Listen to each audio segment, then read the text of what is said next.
नमस्कार, आप देख रहे हैं इन खबर। मैं हूं आदर्श आपके साथ। मुंबई का फेफड़ा कहा जाता है आरे जंगलों को, जिसकी कटाई का आदेश बॉम्बे हाई कोर्ट ने दे दिया है। पिछले कुछ सालों से लगातार आंदोलनकारी इस बात को लेकर प्रदर्शन कर रहे थे कि इन जंगलों की कटाई नहीं होनी चाहिए।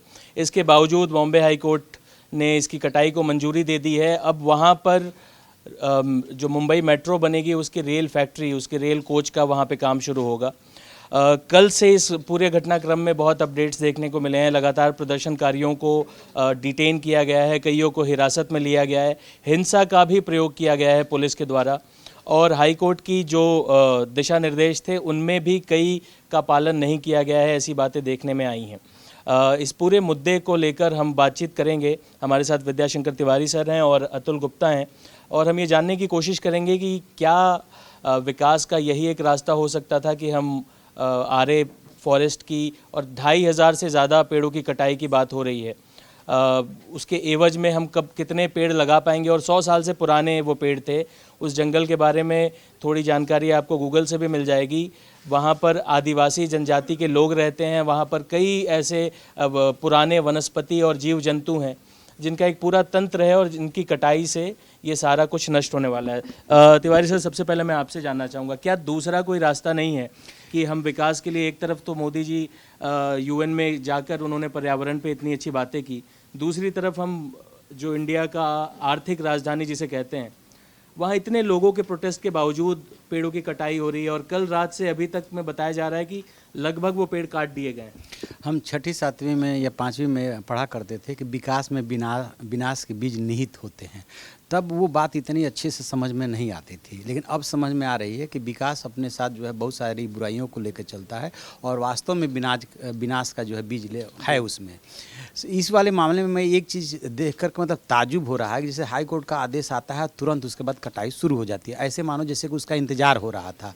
तो सबसे पहले ऐसे महानगरों में जहाँ पे कि लैंड लिमिटेड है, जंगल लिमिटेड है, ये देखा जाना चाहिए कि क्या और कोई अल्टरनेटिव मौजूद है, क्या कोई और लैंड का पीस मौजूद है क्या। यदि वहाँ पे मेट्रो रेल का कोच ही बनाया जाना है या उसका स्टेशन बनाया जाना है तो है कि नहीं है। तो जैसा कि मैं सवेरे प्रदर्शनकारियों को सुन रहा था, उनका कहना यह था कि अल्टरनेटिव होते हुए भी, वैकल्पिक जगह होते हुए भी इस जगह को चुना गया है। तो क्यों ऐसा किया गया, ये पर एक बात। दूसरी बात कि दिल्ली वाली घटना का मैं जिक्र कर रहा था। दिल्ली में भी 2 साल के पहले 1 साल पहले की ही बात है, सरकारी कर्मचारियों का फ्लैट बनाने के लिए ठीक इसी तर्ज पे पेड़ की अचानक कटाई शुरू हो गई थी। उसका ऐसे ही मास स्केल पे बहुत ज़्यादा विरोध हुआ। तो फिर जो है जब सरकारी अधिकारियों कर्मचारियों की नींद खुली तो ये हुआ कि ऐसा करते हैं, एक तो जगह शिफ्ट करते हैं, दूसरी ये बात आई कि पेड़ों को भी शिफ्ट किया जा सकता है। यदि पेड़ों को भी शिफ्ट किया जा सकता है तो फिर वो लास्ट अल्टरनेटिव क्यों आजमाया गया, क्यों नहीं शुरू में ही आजमाया गया उसको, यदि शिफ्ट किया जा सकता है तो ये देखने वाली बात होगी कितने अल्टरनेटिव हमारे पास मौजूद है। क्या लैंड का दूसरा पीस है, क्या वहाँ पे ये हो सकता था, क्या नहीं हो सकता था, तो क्या पेड़ों को शिफ्ट किया जा सकता है, क्या फिर वो पेड़ कितने तरह के हैं, वो पेड़ कितने पुराने हैं, बहुत सारी चीज़ें देखनी होती है। ये नहीं कि आंख बंद करके काटना शुरू कर दीजिए। जी अतुल, और कई हमारे पास जो बातचीत हुई है प्रदर्शनकारियों से और जिस तरह की रिपोर्टिंग आई है, मजदूरों को वहाँ पे छोड़ दिया गया, पुलिस धारा 144 लगा दी गई जैसे कि कोई आपराधिक कृत्य होने वाला है, और प्रदर्शनकारियों को रात में डिटेन किया गया। क्या इस तरह के व्यवहार की सरकार से अपेक्षा थी या ज़रूरत थी इस पूरे मामले में? देखिए, इतना एक्टिव तंत्र, सरकारी तंत्र इतना एक्टिव हो सकता है, ये आपको कभी कभी देखने को मिलता है। और इस घटना में सबसे अच्छा देखने को मिला कि ऑर्डर आने के बाद जैसे इंतज़ार किया जा रहा था कि ऑर्डर आए और हम यहाँ से पेड़ों की कटाई शुरू करें, सोमवार तक कभी इंतजार नहीं किया गया कि सुप्रीम कोर्ट में कोई उसके इस फैसले, हाई कोर्ट के फैसले को चुनौती दी जा सकती थी। तो इस फैसले को चुनौती देने तक का समय नहीं दिया गया। जब तक आप चुनौती के लिए ड्राफ्टिंग करेंगे तब तक तो आपके सारे पेड़ कट चुके हैं। तो यहाँ पर सरासर जो है मैन मेड डिज़ास्टर मैं इसको कहूँगा कि आपने जानबूझ करके उस पूरे इलाके को, आपने जंगलों को साफ़ कर दिया। उसके साथ वो जंगल ही साफ़ नहीं हुए, वहाँ रह रहे पशु पक्षी, जितने भी वहाँ पर जीव जंतु वनस्पति जो भी थी, आपने सब हटा दिया और ग्रीनरी जो है वहाँ से पूरी तरह साफ़ कर दी। एक तरफ आप बहुत बड़ी बड़ी बातें करते हैं, एक तरफ आप कहते हैं कि हमें जंगल बचाने हैं, एक तरफ आप यूएन में जाकर के सरकार बोलती है, पीएम मोदी बोलते हैं प्लास्टिक हटाओ और 50 तरह की चीज़ें कि हम एनवायरनमेंट के लिए ये कर रहे हैं। लेकिन दूसरी तरफ आपके सामने जो हरे भरे पेड़ है, पेड़ों के अंदर भी जान होती है। पेड़ भी होते हैं जो धीरे धीरे बढ़ते हैं। एक बच्चे की तरह पेड़ों को जब आप अपने घर में भी एक छोटा सा पौधा लगाते हैं तो उसको पालते हैं, पानी देते हैं, उसके बाद उसमें खाद डालते हैं। एक तरह से आपने एक पूरा परिवार जो है सरेआम में से कत्लेआम कहूँगा, सार्वजनिक कत्लेआम जो है वो आंखों के सामने हो रहा है, सरकारी तंत्र उसको कर रहा है। और इस पूरे जो पूरा घटनाक्रम है, इसमें बिल्कुल सरासर जो है सरकार की जवाबदेही होनी चाहिए और बिल्कुल गलत है जो भी हो रहा है। इस पूरे मामले पर सियासत भी गर्मा गई है और अभी मैं उद्धव ठाकरे की बात सुन रहा था, उससे पहले आदित्य ठाकरे ने भी कहा कि अगर यही बहादुरी दिखानी है तो पीओके में जाकर दिखाइए जो आप पेड़ों पे निकाल रहे हैं। उद्धव ठाकरे ने कहा कि इस वक्त मैं सिर्फ आरे फॉरेस्ट के बारे में सोच रहा हूं और हमारी सरकार में उन्होंने बीजेपी का जिक्र नहीं किया क्योंकि बीजेपी और शिवसेना तो गठबंधन में ही है।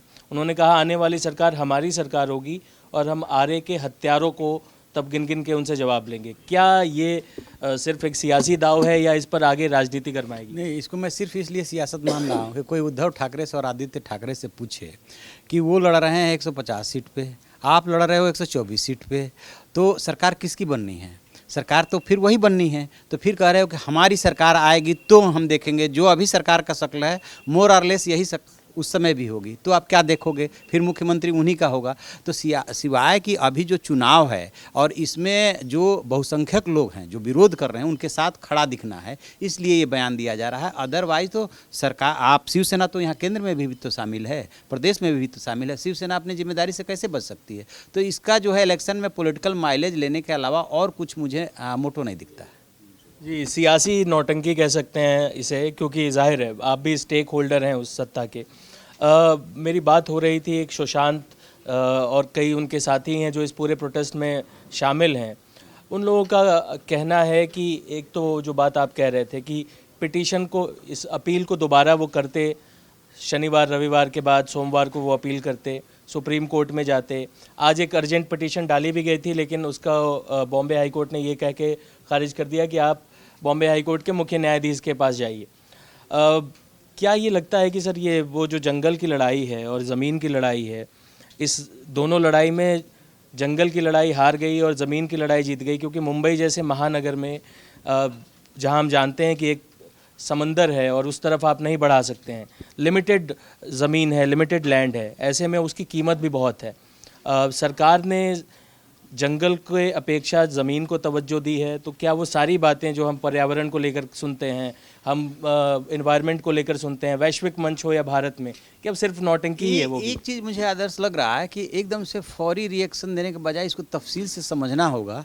क्योंकि अभी जो रिट पिटीशन में देख रहा था उसमें जो चीफ जस्टिस को रेफ़र किया गया कि वो सुनेंगे मसले को, दो ही चीज़ होता है इसमें, या तो रिव्यू पिटीशन में आप जा सकते हो या तत्काल जो है आप जो है अपील में जाते हो, जो कि आपको सुप्रीम कोर्ट आना पड़ेगा। हो सकता है कि इतना टाइम नहीं मिल पाया, 15 दिन का शायद उसमें टाइम दिया गया है। कि आखिरकार जो अथॉरिटीज बैठी हुई है और जो हाई कोर्ट में पूरा मामला गया, उसके बाद हाई कोर्ट ने किस बिना पे, किस आधार पे ये उनके हक में फैसला दिया, यानी कि गवर्नमेंट के हक में फैसला दिया कि ठीक है गो अहेड। तो ये जरा इसका एनालिसिस करना पहले ज़रूरी है। एक चीज़, क्या गवर्नमेंट ने उसमें कोई आश्वासन दिया है क्या कि हम इतने हज़ार पेड़ काटेंगे तो इसके बदले में जो है इस जगह पे इतने पेड़ लगाएंगे? ये सारी चीज़ें प्रोस एंड कॉन्स इसका देखना पड़ेगा और ये तफसील से जाना पड़ेगा। क्योंकि मुझे ऐसा नहीं लगता कि एकदम से अंधेरे में ये डिसीजन हुआ और अंधेरे में ही काटना शुरू कर दे। देखिए, एक पब्लिक सेंटिमेंट्स की बात अलग है कि जो लोग उस जंगल से गुजर रहे हैं या रोज़ उसके हवा की सांसें ले रहे हैं, वो इमोशनली उससे जुड़े हुए हैं। जब कटते हुए देखेंगे तो उनका उद्वेलित होना स्वाभाविक है। लेकिन दूसरा पक्ष भी देखा और सुना जाना चाहिए, एक चीज़। और दूसरी चीज़ कि यदि वैकल्पिक कोई भी व्यवस्था हो, चाहे उसकी कॉस्ट कितनी भी आ रही हो, तो वो वैकल्पिक व्यवस्था अपनाना चाहिए, न कि आप उसको काट दें।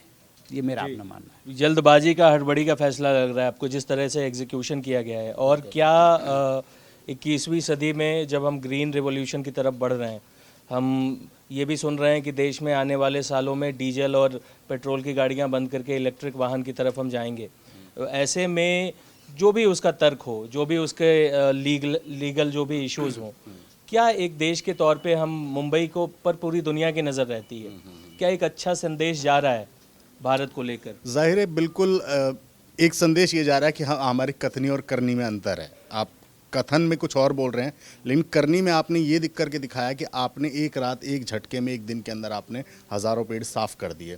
तो कुल मिलाकर के सियासत हो रही है, सब कुछ हो रहा है, लेकिन जो पेड़ हैं वो कट रहे हैं। अल्टीमेटली रिजल्ट ये है कि वहाँ पर वो कुछ टाइम बाद 1-2 घंटे 3 घंटे शायद 4 घंटे बाद आपको वो जहाँ पर हज़ारों पेड़ लगे हुए नज़र आते थे, आज वो कल आपको मैदान नज़र आए। उसके पीछे आप सियासत खेलिए, उसके पीछे आप कोर्ट में जाइए, हल्ला कीजिए, हंगामा कीजिए, प्रोटेस्ट कीजिए, लेकिन जो होना था वो हो रहा है और वो सरकारी तंत्र ही उसको अंजाम दे रहा है और सियासत सिर्फ उसके ऊपर हो रही है। जैसे इस समय नेहरू की सरकार है जिसको आप ब्लेम कर दें कि हाँ हर चीज़ पे आप ब्लेम कर देते हैं कि चलो हमारी सरकार नहीं।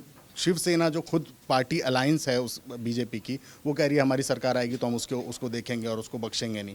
तो क्या इस समय देश में नेहरू की सरकार है जिसको आप ब्लेम करेंगे? किसको ब्लेम कर रहे हैं आप?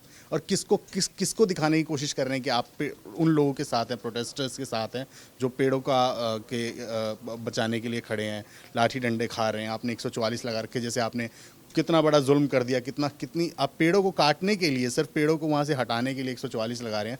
सोचिए आप कौन सा रिवॉल्यूशन लाने की कोशिश कर रहे हैं। ये विकास किसके लिए?